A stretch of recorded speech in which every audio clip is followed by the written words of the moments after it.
ticket that is supposedly a fix-it ticket, I got signed off. Let me just fold this up so I can block some of my personal info. Put up my window so you'll hear all these cars passing by. Alright, so this here, the top one, signed off by a sheriff, both yesterday.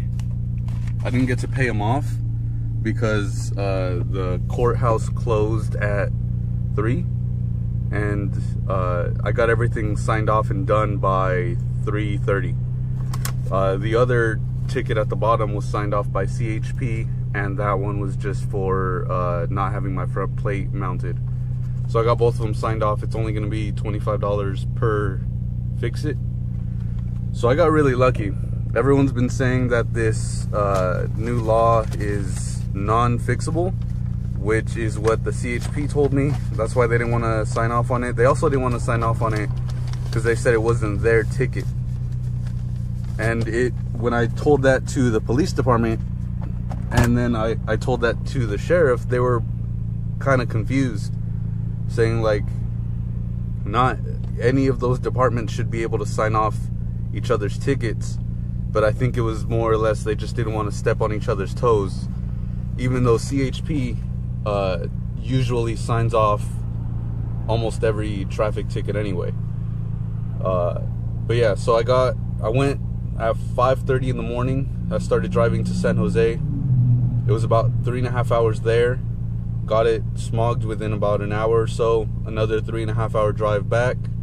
Went to the DMV, got my tags. I went to the court to find out I got that printout, and to make sure my license wasn't suspended for not showing up to court for that ticket. And so everything's all good. My car is fully taken care of. The bike's all taken care of. I got that done like a week ago. And now that I got those fix-it tickets signed off, it's only going to be $50. The court guy said if I didn't...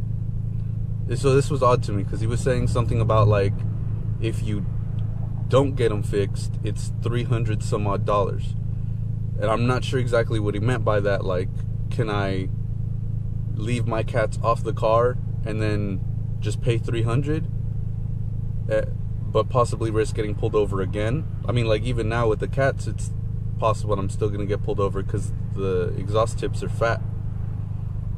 So they might see that and say, oh, it's still inadequate, whatever the hell that means.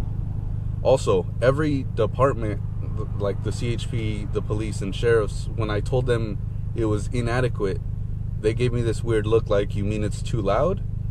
I was like, I don't know. That's what the ticket was. I assume it means inadequate. If you watch the previous video, the cop just says that he shouldn't be able to hear me from a block away, but he didn't test me for like decibels or anything.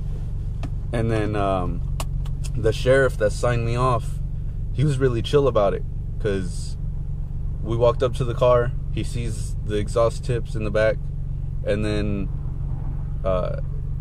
he asked what I did to it to fix it, and I told him I put the cats back in, and he goes, okay, well just go ahead and start it up. And then I started up. It's somewhat loud because it's actually like the same pitch as before I had the cats removed. The only time you notice a difference is above like 2,000 RPMs. So it would have passed either way, honestly. And I was literally at the sheriff's for like 5 minutes. I just went in, asked for an officer, they came out, had me turn it on, and then they signed it off. So it's really subjective as far as what's inadequate. Yeah, it's pretty dumb. But either way, my car is all legit now. I'm gonna make a copy of that, so once I turn it in, I still have my copy. And then if I get pulled over for inadequate exhaust again, I'll just show them it's already been signed off by a sheriff. So there's that. That was just a quick update for you guys. I don't have like a before and after for my exhaust, like how loud it was before.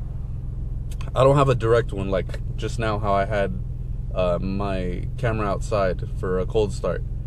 All I have is doing some donuts in a parking lot, on private property, not on the street or anything. So I'll just put that, and then I'll label like with cats or without cats.